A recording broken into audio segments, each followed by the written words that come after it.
Assalamualaikum warahmatullahi wabarakatuh. Saya Alfatamaul Gibran dari kelas 2C.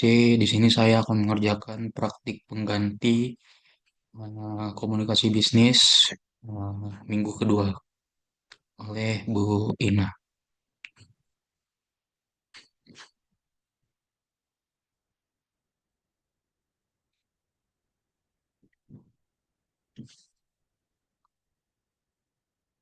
Oke, di sini saya akan menjelaskan tentang materi yang minggu kedua ya.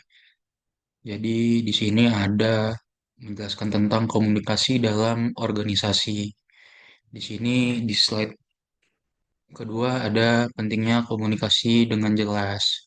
Yaitu komunikasi adalah persyaratan kehidupan manusia. Faktanya, individu menghabiskan 70% dari waktu mereka untuk berkomunikasi, menulis, berbicara, dan mendengar. Terus ada komunikasi yang buruk merupakan sumber konflik antar personal. Dan sebuah ide, betapapun hebatnya tidak berguna hingga dapat disampaikan dan dipahami orang lain. Terus di slide ketiga di sini ada miskomunikasi. Ini contoh dari miskomunikasi. Kesalahan komunikasi itu dapat menimbulkan akibat yang fatal. Terus di sini saya akan menjelaskan pengertian organisasi. Menurut PPT ini, organisasi adalah sekelompok masyarakat kecil yang saling bekerja sama untuk mencapai suatu tujuan. Itu menurut Purwanto 20. Terus ada menurut Maxen dan von Glinov, itu organisasi adalah sekelompok orang yang bekerja sama dan saling bergantung untuk mencapai beberapa tujuan. Di sini saya akan menjelaskan fungsi komunikasi dalam organisasi. Yang pertama ada fungsi informatif, ada fungsi regulatif, fungsi persuasif, dan fungsi integratif. Di sini ada penjelasan tentang fungsi informatif, yaitu organisasi dapat dipandang sebagai suatu sistem pemrosesan informasi atau information processing system. Terus ada seluruh anggota dalam organisasi berharap akan dapat informasi yang lebih banyak, lebih baik, dan tepat waktu. Terus ada yang kedua ada fungsi regulatif. Fungsi regulatif ini berkaitan dengan peraturan-peraturan yang berlaku dalam suatu organisasi. Terus ada fungsi persuasif. Fungsi persuasif ini dia tuh mengatur suatu organisasi, kekuasaan dan kewenangan tidak akan selalu membawa hasil sesuai dengan yang diharapkan.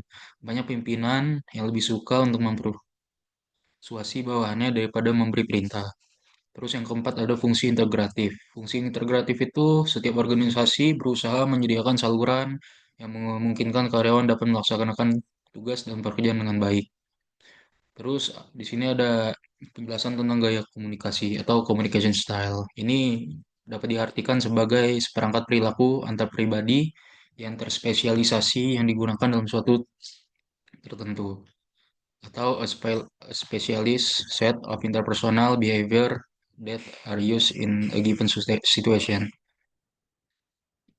Terus di sini ada 6 gaya komunikasi ya. Yang pertama ada the controlling style, terus ada the equalitarian style, ada the structuring style, ada the dynamic style, ada the relying style, dan ada the withdrawal style.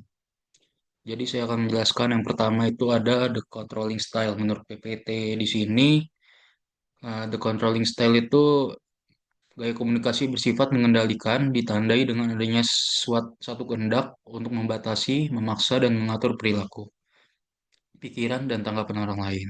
Dia itu lebih memusatkan perhatian pada pengiriman pesan, tidak ada atau tidak mengharapkan umpan balik. Terus yang kedua ada the equalitarian style, itu saya akan menjelaskan aspek yang pentingnya saja. Di sini ada aspek penting gaya komunikasi adalah landasan kesamaan dan two-way traffic of communication. Terus ada komunikasi dilakukan secara terbuka, mengungkapkan gagasan secara rileks, santai, dan informal. Terus ada yang ketiga, the structuring style, yaitu memanfaatkan pesan-pesan verbal secara tulis maupun lisan guna memantapkan perintah yang harus dilaksanakan penjadwal tugas dan pekerjaan serta struktur organisasi.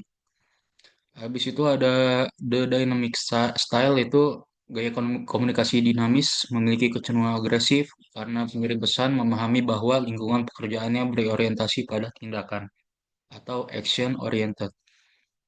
Terus ada the relinquishing style, itu gaya komunikasinya dia itu mencerminkan kesediaan untuk menerima saran, pendapat atau gagasan orang lain daripada keinginan untuk memberi perintah. Terus ada the withdrawal style, yaitu gaya ini tidak layak dipakai dalam komunikasi organisasi. Kenapa? Karena akibat yang muncul jika gaya ini digunakan adalah melemahnya tindakan komunikasi. Terus di sini ada karakteristik organisasi. Yang pertama itu adanya pembagian tugas dan tanggung jawab. Terus adanya pusat kekuasaan, adanya substitusi sumber daya manusia, adanya ketergantungan antara anggota organisasi, adanya interaksi yang berulang-ulang, terus adanya koordinasi antara komponen. Terus ada tipe-tipenya ya di sini, tipe-tipe organisasi. Satu itu ada organisasi bisnis. Tujuannya itu dia tuh mencari keuntungan ekonomi. Terus ada organisasi nirlaba atau non-laba. Ini organisasi yang tidak berorientasi pada laba. Terus ada badan usaha milik negara atau BUMN, itu suatu perusahaan yang sebagian atau seluruh modalnya dimiliki oleh pemerintah. Terus ada koperasi, organisasi ekonomi rakyat yang bertawakal, berwatak sosial, karakteristik utama atau user own oriented firm. Terus di sini ada pola komunikasi. Pola komunikasi yang pertama ada komunikasi dari atas ke bawah. Itu umumnya terkait dengan tanggung jawab dan wewenang seseorang dalam suatu organisasi. Terus ada yang komunikasi dari bawah ke atas atau bottom up atau upward. Itu partisipasi bawahan dalam proses pengambilan keputusan akan sangat membantu pencapaian tugas organisasi. Terus ada komunikasi horizontal. Komunikasi horizontal itu komunikasi yang terjadi antara bagian-bagian yang memiliki posisi sejajar atau sederajat dalam suatu organisasi.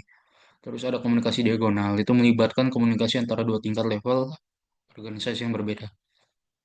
Terus ada arah komunikasi di sini. Arah komunikasi itu dibagi tiga. Ada yang ke bawah, ke atas, dan lateral atau horizontal. Contoh yang ke bawah itu ada instruksi, arahan kerja, informasi, dan prosedur kerja. Yang ke atas itu ada feedback, kuesioner. Terus yang horizontal atau lateral ini ada contohnya antara individu yang setara. Terus komunikasi organisasi. Komunikasi organisasi ini dibagi menjadi empat ya. Ada formal. Formal itu isinya ada jaringan rantai, jaringan roda, seluruh saluran. Terus ada informal. Informal dan berbantuan komputer. Berbantuan komputer ini bercabang lagi menjadi empat bagian. Ada email, instant messaging, internet, intranet atau extranet, ada video conference, dan terakhir ada knowledge management.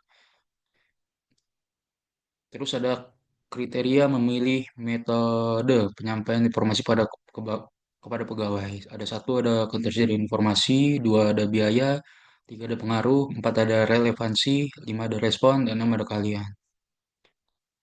Terus di sini ada arah aliran informasi, yaitu ada satu komunikasi ke bawah atau downward. Itu informasi ini mengalir dari jabatan berotoritas tinggi kepada mereka yang berotoritas lebih rendah. Terus ada metode dan penyampaian pesan. Itu ada satu, ada tulisan, lisan, dan lisan diikuti tulisan, tulisan diikuti lisan. Terus di sini ada komunikasi, aduh, maaf, ada komunikasi ke atas. Itu pentingnya komunikasi ke atas itu ada satu, informasi bagi pembuatan keputusan, dua memberi informasi bagi atasan, tiga mendorong keterbukaan komunikasi, empat menemukan apresiasi, lima memberi informasi, enam membantu pegawai. Terus di sini ada prinsip komunikasi ke atas. Prinsipnya itu ada satu, program komunikasi ke atas yang efektif harus ditanyakan, didorong atau dirangsang agar tetap muncul. Ini contoh-contohnya ada tujuh prinsip-prinsipnya. Di sini ada bagan tentang komunikasi ke atas. Terus ada komunikasi horizontal juga sama, ada isi-isinya juga, ada tujuannya ini. Terus ada bentuk komunikasi horizontal. Terus ini contoh bagan nih komunikasi horizontal. Habis itu ada konfirmasi informal atau selintingan. Ini ada ciri-cirinya komunikasi yang dilakukan oleh seorang organisasi. Terus ada cara menanggapi selintingan. Ini jagalah saluran komunikasi formal tetap terbuka yang memberi kesempatan berlangsung Terus ada efektifkan hubungan komunikasi antara atas dengan bawah, sampaikan bahwa atasan mengerti dan menerima informasi melalui sentingan tersebut. Terus di sini ada hambatan komunikasi formal. Habis itu ada komunikasi informal. Ini contoh dengan komunikasi informal. Oke, mungkin sekian. Oke, Bu, mungkin itu sekian dari tugas yang Ibu berikan kepada saya untuk menjelaskan materi minggu kedua untuk praktik pengganti. Sekian. Wassalamualaikum warahmatullahi wabarakatuh.